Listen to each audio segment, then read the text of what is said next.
Doctor கலைஞர் மு. கருணாநிதி அவர்கள் ஒரு சகாப்தத்திற்கான அஞ்சலி. இன்று தமிழ்நாடு அரசியல் வரலாற்றில் ஒரு சகாப்தம் படைத்த திராவிட முன்னேற்ற கழகத்தின் தலைவரும் 5 முறை நம் மாநிலத்தின் முதலமைச்சராக பொறுப்பு வகித்தவருமான கலைஞர் மு. கருணாநிதி அவர்களை பற்றி பேச உள்ளோம். கலைஞர் என்றாலே நினைவுக்கு வருவது அவரின் பேனாமுனை. அவரின் எழுத்துக்கள் வெறும் எழுத்துக்கள் அல்ல, அவை சமூக மாற்றத்திற்கான ஆயுதங்கள். முரசொலியில் தொடங்கி எண்ணற்ற நாடகங்கள், திரைப்படங்கள், கவிதைகள், கட்டுரைகள் என அவரின் படைப்புலகம் விரிந்து பறந்தது. சமூக நீதி, பகுத்தறிவு, சுயமரியாதை போன்ற திராவிட கொள்கைகளை தன் வலிமையான எழுத்துக்களால் மக்களிடம் கொண்டு சேர்த்த மாபெரும் எழுத்தாளர் அவர். அரசியலில் அவர் ஒரு சாமர்த்தியமான மாபெரும் தலைவராக திகழ்ந்தார். மத்திய அரசில் தமிழ்நாட்டின் உரிமையையும் செல்வாக்கையும் நிலைநிறுத்தி தமிழ்நாட்டின் உரிமைகளுக்காக தொடர்ந்து உரத்த குரல் கொடுத்தார். ஒடுக்கப்பட்ட மக்களின் மேம்பாட்டிற்காக பல புரட்சிகரமான திட்டங்களையும் கொண்டு வந்தார். அனைத்து சாதியினரும் அர்ச்சகராகலாம் என்ற வரலாற்று சிறப்புமிக்க சட்டம், பெண்களுக்கு சொத்துரிமை, இலவச கல்வி, இலவச மருத்துவம் என அவரின் சாதனைகள் ஏராளம். அவரின் பொற்கால ஆட்சி காலம் தமிழ் வளர்ச்சிக்கு ஒரு பொற்காலம். சென்னையில் அண்ணா மேம்பாலம், பல்வேறு நகரங்களில் கட்டமைப்பு கொண்ட மேம்பாலங்கள் போன்ற பல உள்கட்டமைப்புகளை கொண்ட திட்டங்கள் செயல்படுத்தப்பட்டன.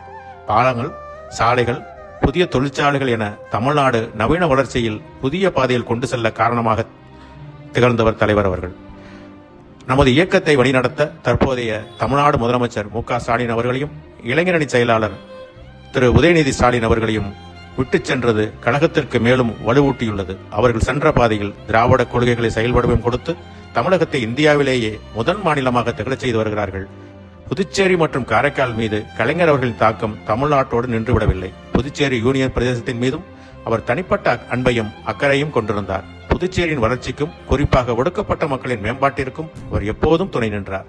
காரைக்காலின் வளர்ச்சியில் அவர் காட்டிய அக்கறைக்கு ஒரு சான்றாக வழங்குபவர் நம்முடைய முன்னாள் நலவழித்துறை அமைச்சர் திரு ஏஎம்எச் நாஜிம் எம்எல்ஏ அவர்கள். புதுச்சேரி திராவிட முன்னேற்ற கழகத்தின் வளர்ச்சிக்கு திரு ஏஎம்எச் நாஜிம் அவர்களின் பங்கு மிக மிக முக்கியமானது. காரைக்காலில் ஜிப்மர் கிளை மற்றும் தேசிய தொழில்நுட்ப நிறுவனம் NIT போன்ற கல்வி நிறுவனங்கள் அமைய கலைஞர் அவர்களின் வழிகாட்டுவதோடு திரு ஏஎம்எச் நாஜிம் எம்எல்ஏ அவர்கள் ஆற்றிய பணி அளப்பரியது. காரைக்கால் மக்கள் நலனுக்காக கலைஞர் அவர்களின் கொள்கையையும் வழிகாட்டுதலையும் பின்பற்றி தொடர்ந்து பாடுபட்டவர் திரு ஏஎம்எச் நாஜிம் எம்எல்ஏ அவர்கள். கலைஞர் அவர்கள் அரசியல்வாதி மட்டுமல்ல, ஒரு பன்முக திறமை கொண்டவர். சிறந்த பேச்சாளர், கவிஞர், எழுத்தாளர், நாடக ஆசிரியர் என பல பரிமாணங்களை கொண்டவர். இன்று அவர் நம்மிடையே இல்லாவிட்டாலும் அவரின் கொள்கைகளும் சாதனைகளும் நம் அனைவரின் மனதிலும் நிலைத்து நிற்கின்றன.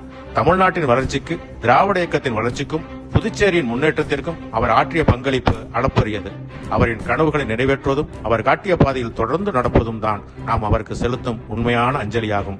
இவன் திராவிட முன்னேற்ற கழக இளைஞரணி, புதுச்சேரி, காரைக்கால் மாநிலம்.